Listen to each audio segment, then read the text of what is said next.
Fala galera, beleza? Aqui é o Wagner Rambo do WR Kids Channel e este é mais um vídeo do nosso curso de eletrônica aplicada. Na aula de hoje vamos ver como funciona a resposta em regime permanente em um circuito RLC paralelo, determinando a solução particular. Na aula passada vimos a resposta transitória e determinamos na ocasião a solução homogênea. E também vamos testar na prática um circuito RLC série e ver a resposta transitória quando colocamos um curto na fonte de tensão. É uma análise muito interessante de verificar no osciloscópio e esse conhecimento, todo esse conhecimento adquirido você vai somando e aos poucos terá condições de desenvolver seus próprios projetos eletrônicos.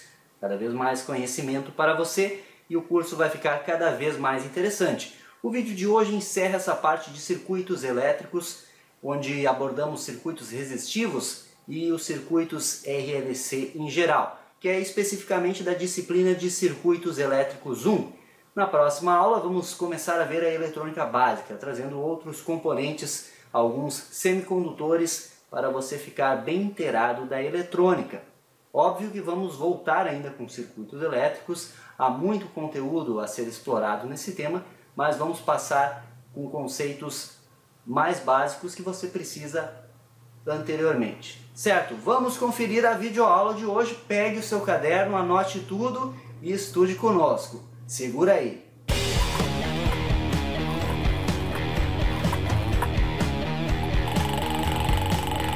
Vejam que coisa mais interessante o circuito de exemplo da aula de hoje. Esse circuito hipotético aqui, RLC, temos o resistor, 2 indutores dessa vez e 3 capacitores. Os indutores estão carregados a priori com uma corrente, cada um com a sua corrente, e os capacitores cada um com a sua tensão. E temos uma fonte de corrente independente que é descrita pela função 10 cosseno de 377t.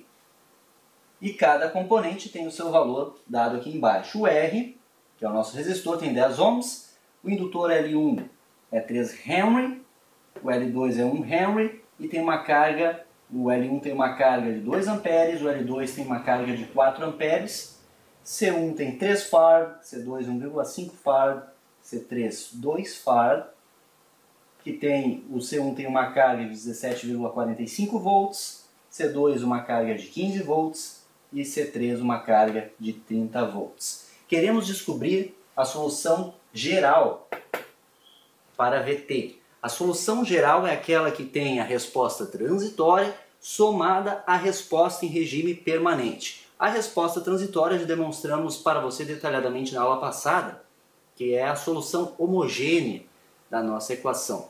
Hoje vamos determinar a solução particular que rege a solução em regime permanente quando o tempo tende a infinito. Então vamos lá. A primeira coisa que precisa ser feita é adequar esse circuito. Vamos facilitar a nossa vida, pois temos que resolvê-lo e deixando assim como está vai ficar muito mais complicado. Assim vai ser bem mais complicado para você resolver. Então, temos que usar do conhecimento e abstrair um pouco das coisas. Vamos aproveitar o conhecimento de associação de indutores e também de associação de capacitores. Se você observar aqui, temos um indutor em série com outro, temos um capacitor em série com outro, C2 e C3, em paralelo com um terceiro, que é o C1. Mas lembre-se que cada componente tem a sua carga individual e a carga de cada um é diferente, então temos que considerar na associação. Eu não vou fazer esse cálculo passo a passo com você, pois senão essa videoaula ia demorar umas 3 horas. Pois temos toda a solução particular também pela frente, mas como eu sou um cara bacana, eu vou deixar para download. Aqui na descrição do vídeo você clica em mostrar mais e vai fazer o download. Tem a solução completa deste circuito aqui, passo a passo, bem detalhada e com explicação. Então você pode fazer o download e vai conferir tudo passo a passo, vai ficar bem interessante e vai aumentar ainda mais o seu conhecimento.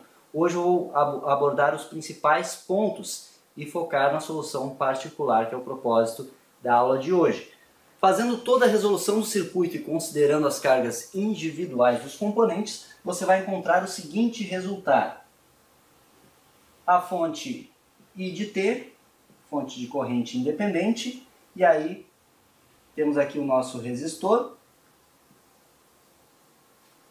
temos aqui o nosso indutor e temos aqui o nosso capacitor. O circuito RLC paralelo que você já conhece. E como resultado, o resistor vai continuar com 10 ohms. A indutância equivalente desses dois caras aqui será 4 Henry e terá uma carga IO de 2,5 amperes.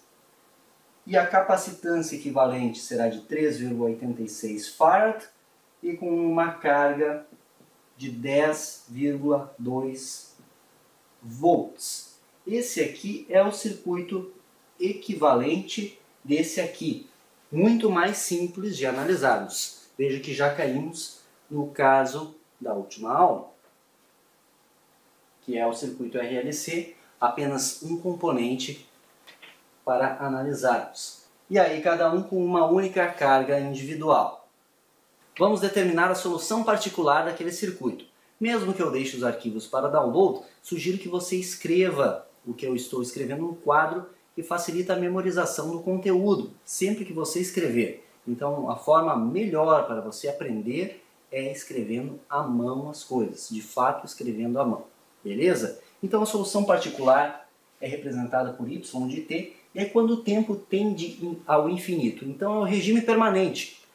Após o tempo de ligamento do circuito, ligamos o circuito, estabilizamos as tensões, logo ele entra em regime permanente, o tempo tendendo ao infinito. Diferentemente da resposta transitória que já estudamos teoricamente na aula passada. Hoje vamos ver aí um exemplo dos transitórios na prática, no laboratório, daqui a pouquinho. Então, nos acompanhe direto. O y de t tem a sua solução tabelada. Eu vou colocar aqui o K3, que é o coeficiente, cosseno de ômega t, mais K4, seno de ômega t. E isso é o nosso V de t para o tempo tendendo ao infinito. Essa equação é tabelada, e K3 e K4, por que não K1 e K2? Porque K1 e K2 são os coeficientes da solução homogênea. Eu não vou demonstrar a solução homogênea aqui, mas, como eu disse, está tudo completo para download aí na descrição para você conferir. Eu sugiro que faça o download e confira o passo a passo. Continuando aqui, temos que determinar os coeficientes, descobrir esses dois aqui, para termos a nossa solução em regime permanente. E para isso vamos ter que derivar esse V de t.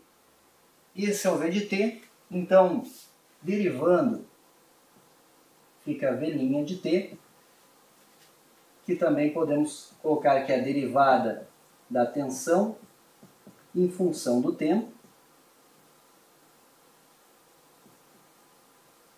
Derivada primeira da tensão em função do tempo, que é igual a V' de t, que representa a mesma coisa. E aí, pegando as tabelas de derivação, que novamente você encontra no Google, ou talvez você até já tenha, se está estudando isso, você vai chegar ao seguinte resultado.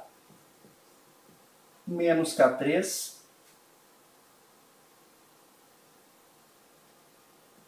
vezes ômega vezes o seno de ômega t, mais K4 vezes ômega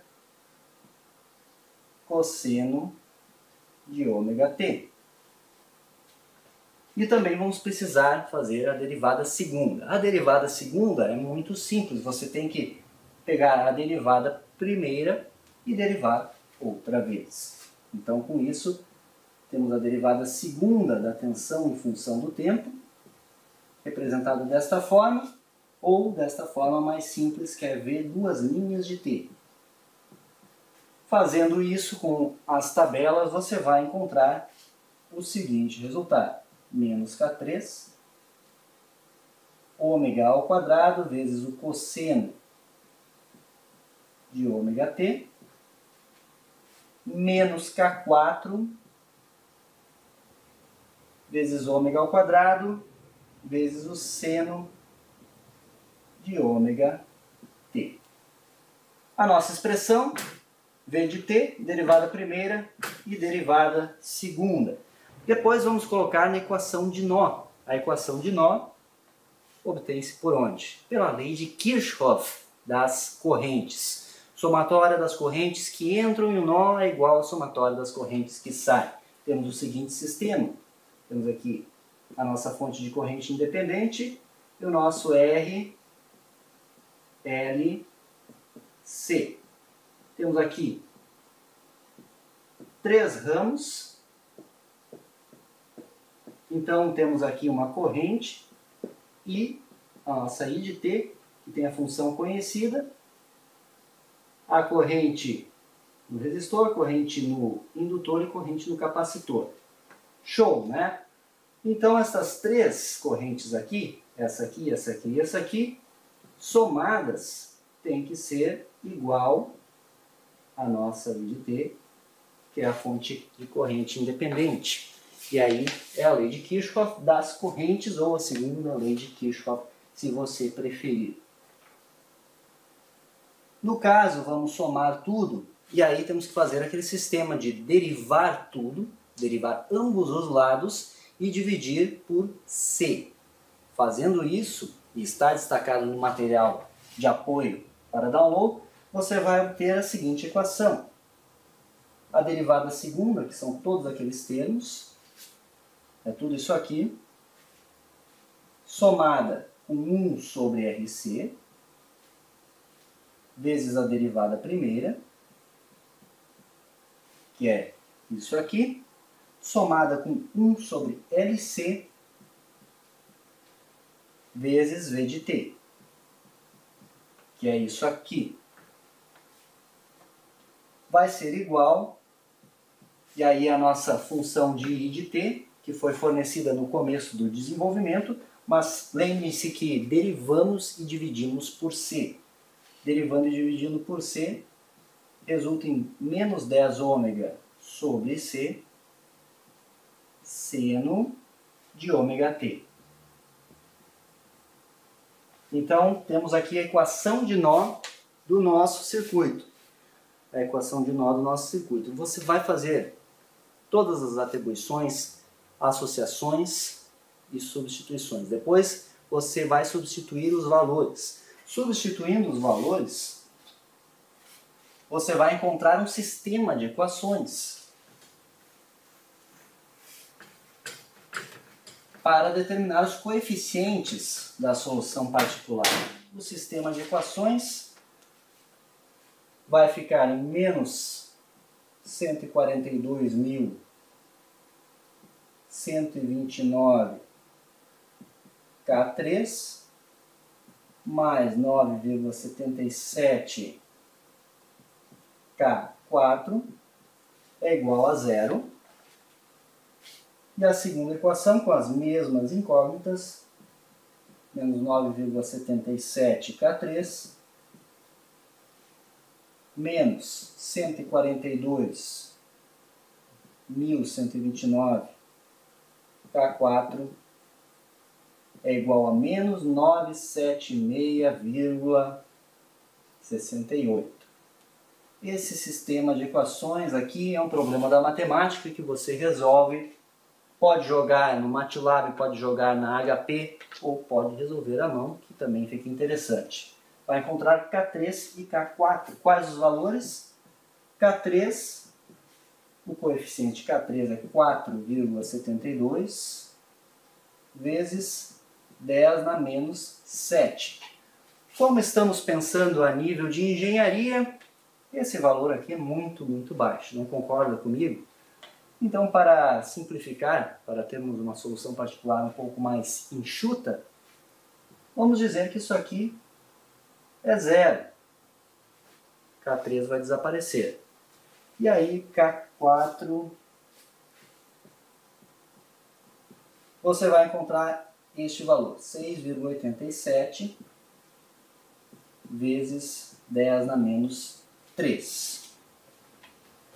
E aí, com isso, você substitui na equação geral. E aí você vai ter a equação geral daquele sistema proposto. Eu vou apagar o quadro. Se você não copiou ainda, copie, dê uma pausa no vídeo e copie estes valores. Tente resolver esse sistema, é uma boa prática em equações lineares. A nossa solução geral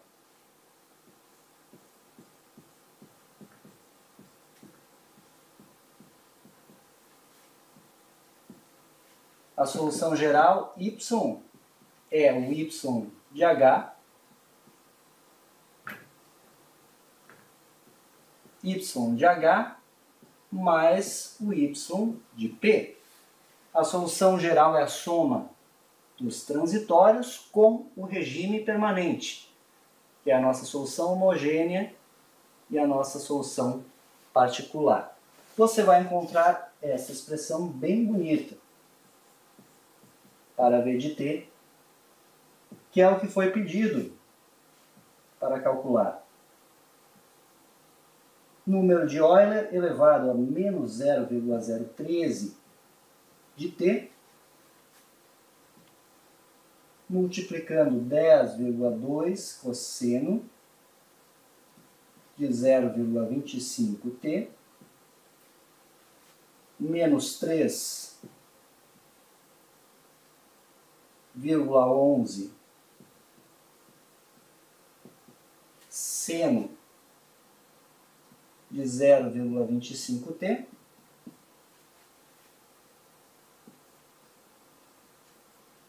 e essa aqui é a solução homogênea que você vai encontrar, somada à solução particular. Então, mais, e aí a solução particular fica mais enxuta, que é aquele termo encontrado para K4, nosso coeficiente, 0,00687, seno vezes o seno de 1000t. Aí está toda a solução geral do circuito RLC paralelo. Bonito, bem bacana. Se você for plotar isso num gráfico, eu sugiro com veemência que faça isso, você vai encontrar o seguinte gráfico para os regimes, para os transitórios. Os transitórios, você vai encontrar um gráfico assim, e o regime permanente, você vai encontrar um resultado assim.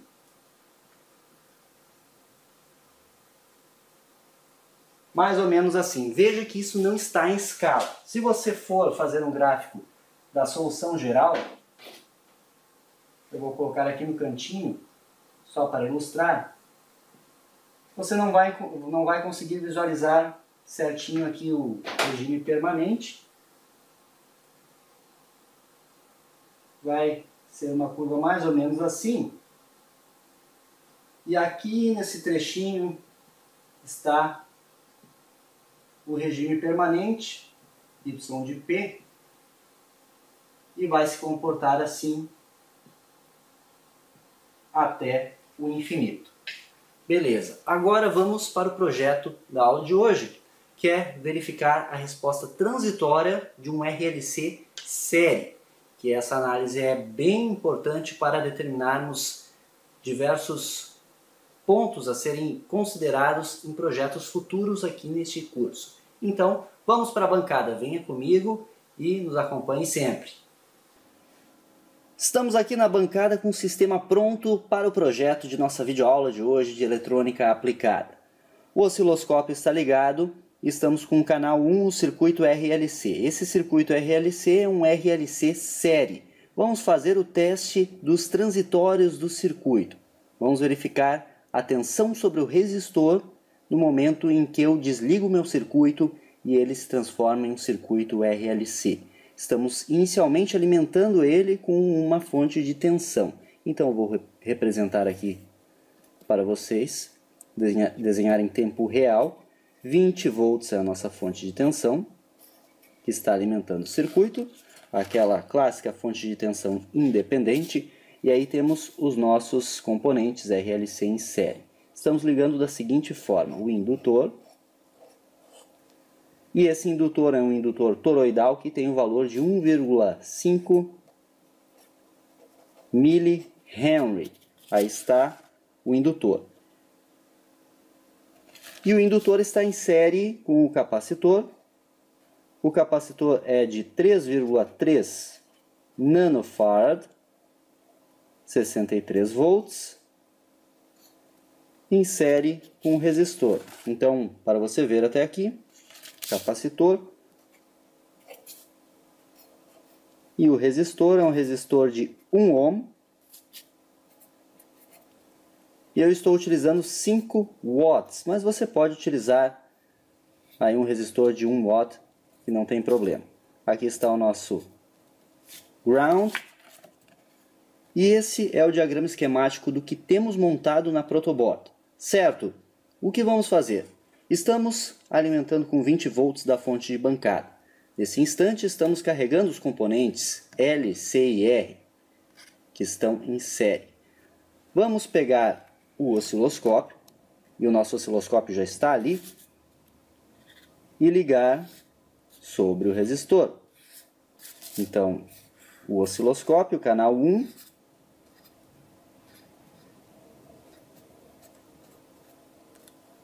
vem ligado sobre o resistor.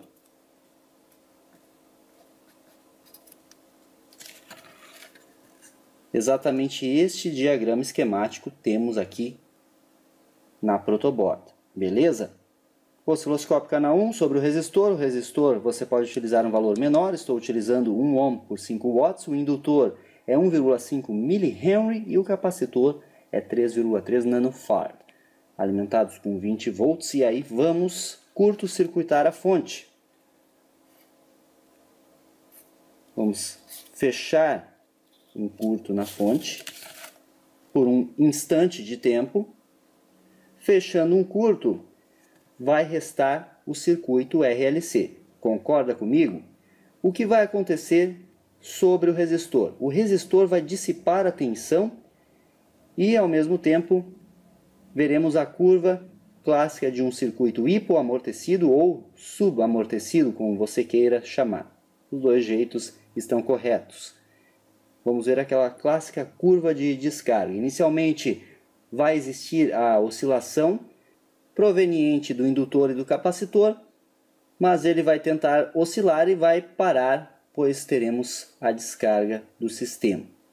Vamos verificar isso no osciloscópio, então, em tempo real.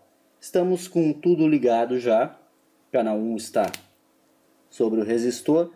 Temos a nossa fonte já com 20 volts e o capacitor e o indutor já estão carregados com uma tensão e uma corrente, respectivamente. Este fio aqui vou encostar no ground. Quando eu encostar no ground, vamos ter aqui a resposta no escopo do osciloscópio. O osciloscópio está ajustado para 1 volt por divisão e 50 nanosegundos no eixo horizontal. E aí eu vou curto-circuitar a fonte, a tensão cai a zero, sobra o circuito RLC, e aí vamos ver a resposta. Eu vou brevemente dar um stop aqui no osciloscópio. Então, vamos curto-circuitar. Foi. E aí está. Temos a resposta transitória no momento em que curto-circuitamos a fonte de alimentação do circuito RLC. Notem que temos o pico de tensão e aí ele vai diminuindo a oscilação até cair a zero de novo. Temos aí o nosso circuito subamortecido. Então, o conteúdo dessa videoaula, galera, visou encerrar essa sequência de circuitos resistivos, circuitos com indutores e circuitos capacitores, que é o conteúdo mais simples da disciplina de circuitos elétricos. Nas próximas videoaulas, vamos começar a ver a eletrônica básica e vamos avançando no conhecimento aqui neste curso de eletrônica aplicada, que vai abranger diversas áreas do conhecimento da nossa querida engenharia eletrônica e tornar você apto a desenvolver projetos eletrônicos. Vai ser bem bacana a continuação desse curso, então continue nos acompanhando sempre.